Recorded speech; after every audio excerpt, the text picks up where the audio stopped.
Aqui vamos nós. O tema que eu coloquei aqui é um tema muito, mas muito maravilhoso. Em todas as histórias das Sagradas Escrituras, essa história de José é uma história muito emocionante, né? Ela realmente é difícil você ler essa história sem você sentir vontade de chorar, não é? E essa história, meus amados, eu quero já citar para vocês logo no início aqui. Esta história tem uma dupla aplicação. Esta história se cumpre debaixo do sétimo selo e esta história se cumpre debaixo da sétima trombeta. Vamos mastigar isso para vocês. José vai se dar a conhecer a seus irmãos. Jesus se dará a conhecer aos judeus, os 144 mil judeus. Mas também o profeta diz que José representa a igreja, a noiva. E em várias passagens ele mostra para nós que a história de José vai acontecer com a noiva. Aquelas que rejeitaram a noiva, aquelas igrejas nércias que rejeitaram a noiva, quando ela retornar em glória, ela também se dará a conhecer a seus irmãos. Pois é o mesmo mistério, é uma escritura composta. Você diz, você está falando bobagem, irmão Neville. Não estou. Nós vamos ler, nós já lemos, nós vamos ler o que o profeta de Deus disse, pois ele é a boca de Deus, não é? Então, vamos lá, vamos no que o profeta disse. Se você não pode crer no que o profeta disse, então não há mais o que se fazer. Não resta mais sangue, como diz a Bíblia, né? Não resta mais sangue. Se não crer no profeta, então nós não sei o que estamos fazendo aqui. Temos que crer nas palavras do profeta. E é isso que nós faremos nesta noite. Bom, vamos começar com os judeus e depois vamos ver que realmente é um paralelo. Vamos ver que realmente é um paralelo. A história de José e seus irmãos em relação aos judeus é a mesma história da noiva e seus irmãos ou suas irmãs, as virgens nécias. É a mesma história. Então ali está o tema. A pergunta a grande pergunta. Vamos lá então. A pergunta é a seguinte: os 144 mil judeus morrerão? A resposta é não. A resposta é não. Vamos ver aqui em Gênesis 45. Veja, irmãos, o X da questão é o seguinte: é a Bíblia. Não adianta nós discorrermos nossas ideias, o que nós pensamos, ou algumas ideias esparsas, ou algumas coisas perdidas por aí. Nós temos que voltar na Escritura.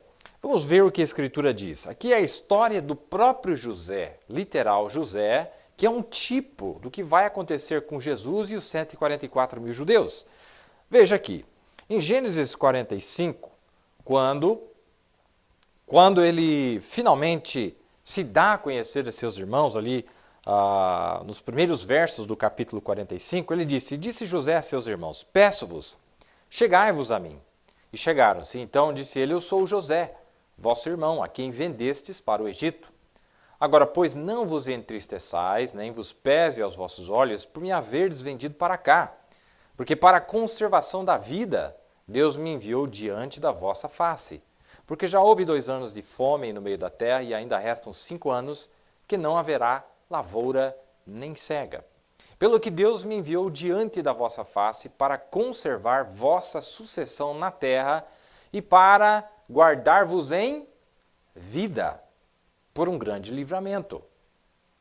Assim, não fostes vós que me enviastes para cá, senão Deus, que me tem posto por pai de Faraó e por senhor de toda a sua casa e como regente em toda a terra do Egito. Veja, irmãos, essas são as palavras que José disse a seus irmãos quando ele finalmente se revelou para eles. É para guardar vocês em vida.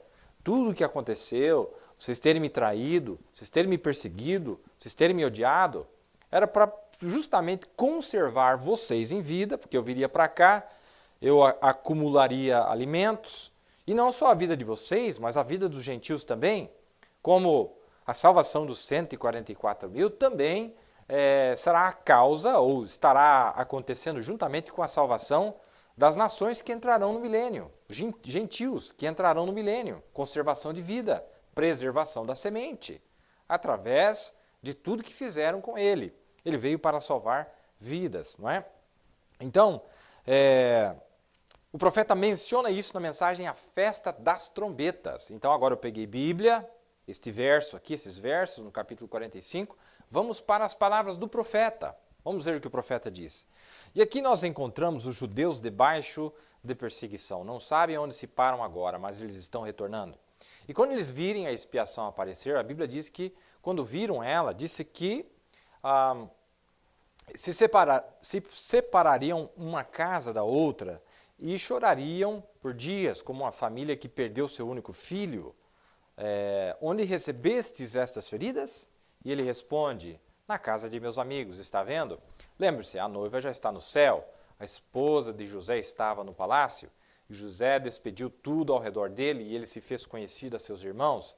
Veja, sua esposa e filhos e os demais estavam no palácio quando ele retorna para se fazer conhecido aos judeus. Aí está a expiação, aí está o teu som de trombeta. É aí onde eles dizem, o que é isto? Aí está a expiação. Mas de onde vieram essas feridas? Aí está, na casa de meus amigos. Se lembram o que disseram os irmãos de José? Ora, eles disseram, agora vamos ser mortos, com certeza. Fizemos isto, fizemos o mal assim. E ele disse, não. Deixa eu ler de volta. Agora vamos ser mortos, com certeza. Fizemos isto, fizemos o mal assim. O que José disse para eles? Ele disse, não, vocês não vão ser mortos. Deus fez isto para preservar vida. Se lembram da história em Gênesis? Está vendo? Está vendo? Então ele fez assim, para salvar a vida do gentio, a noiva. Disse, recebi estas feridas na casa de meu amigo, mas não fiquem zangados, veja, não fiquem temerosos entre vós mesmos. Eles dizem, que coisa, nós na verdade não vimos ele. Esta era a expiação e nós não vimos, Deus. E eles disseram que eles se separaram e lamentaram por dias. O que é isto? A expiação, a tristeza, desta vez a vinda do se dar a conhecer. Expiação não é a expiação comum sendo imolada, morta, como em Levítico 16, mas Levítico 23 é um tempo de lamentação pelos seus pecados.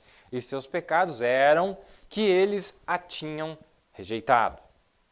Olha aí, que interessante, né? Agora, é interessante notar, meus amados, e eu chamo a atenção de todos os nossos ouvintes nesta noite, que nós somos supostos a ser o povo que mais conhece a Bíblia. E quando o profeta falava conosco, ele já presumia que nós conhecêssemos nossa Bíblia. E ele presume, ele já está aceitando que nós conhecemos de cor e salteado essa história. Qual é o desfecho, qual é o final feliz dessa história? Mas a história que se tornou tradicional entre o povo de Deus é justamente o contrário do que a Bíblia está dizendo para nós e, pior, contrário do que o profeta disse para nós. Que interessante isso, não é? Que interessante isto é mostrado na Bíblia. E olha que interessante. Então, José vem, se dá a conhecer a seus irmãos, aí ele manda chamar seu pai Jacó, aí seu pai Jacó vem, aí dá terra para eles, faz tudo aquilo. Mais tarde, algum tempo mais tarde, Jacó estava morrendo, estava doente, estava enfermo. E agora chama, abençoa os filhos de José e ele morre, não é? Ele expira. E depois que Jacó morre, os irmãos de José, eles estavam tão encucados com a maldade que eles tinham feito, que eles disseram, ele não nos matou lá, mas agora ele vai nos matar. Agora que o pai morreu. Então, olha para você como que a Bíblia, irmão, deixou isso tão claro para nós vermos o coração de José, para nós vermos a natureza de Cristo. Não é essa natureza assassina que o povo está pregando por aí, não.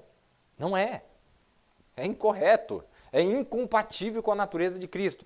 Então, quando Jacó morre, e os seus irmãos falaram, agora sim, o que ele não fez antes, agora ele vai fazer. Então, agora eu vou ler para vocês aqui esse ponto, né? Já está no capítulo 50.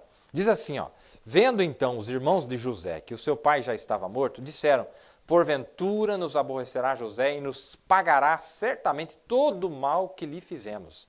Portanto, enviaram a José dizendo, teu pai mandou, antes da sua morte, dizendo, assim direis a José, perdoa, rogo-te, Jogaram o pai aí na conversa, né? Ó, foi teu pai que pediu, José, tem misericórdia. Perdoa, rogo-te a transgressão de teus irmãos e o seu pecado, porque te fizeram mal. Agora, pois, rogamos-te que perdoes a transgressão dos servos do Deus de teu pai. E José chorou quando eles lhe falavam. Olha o coração de José. Ele, meu Deus, mas vocês ainda estão pensando nisso? Vocês não entendem, não sabem o que é perdão, não? Vocês não conhecem, não viram o coração de Cristo ainda? E José chorou quando eles lhe falavam. Depois vieram também seus irmãos e prostraram-se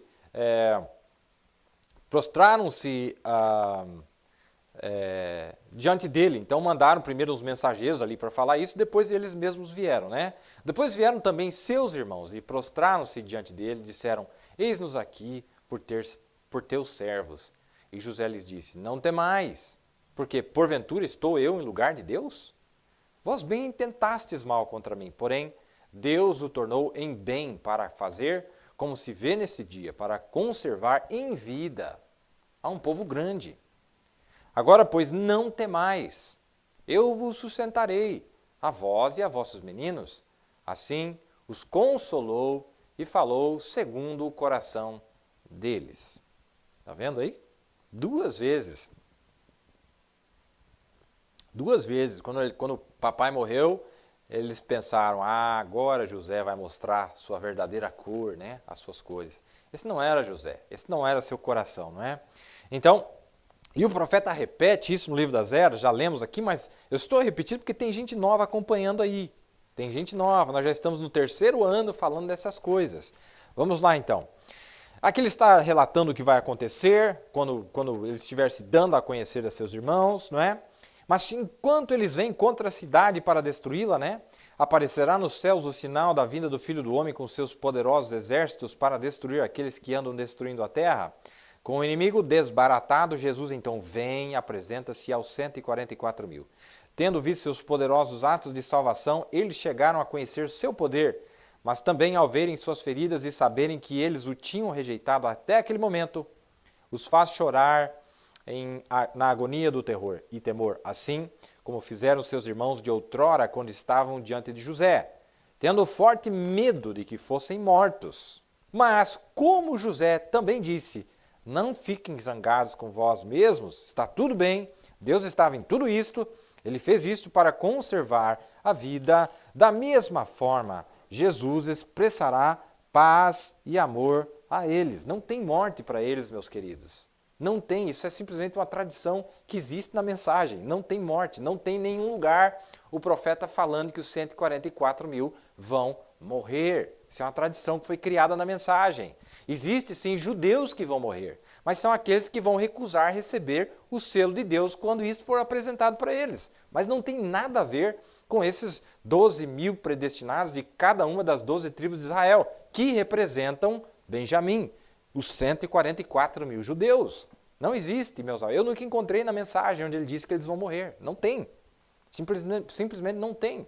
Não é? Nós não estamos aqui tentando ser diferentes, pregar uma doutrina diferente. Mas se a Bíblia diz para nós que é assim, então nós temos que crer assim. Tem algo aqui. Agora, lembre-se que o tempo todo que eu estou falando da história dos irmãos de José em relação aos judeus, os 144.000, eu também já estou falando da história das virgens nécias. Não é? Aí aquele povo diz, aí o Moneville ficou louco mesmo, né? Mas, tudo bem. Vamos lá então. Tem mais coisas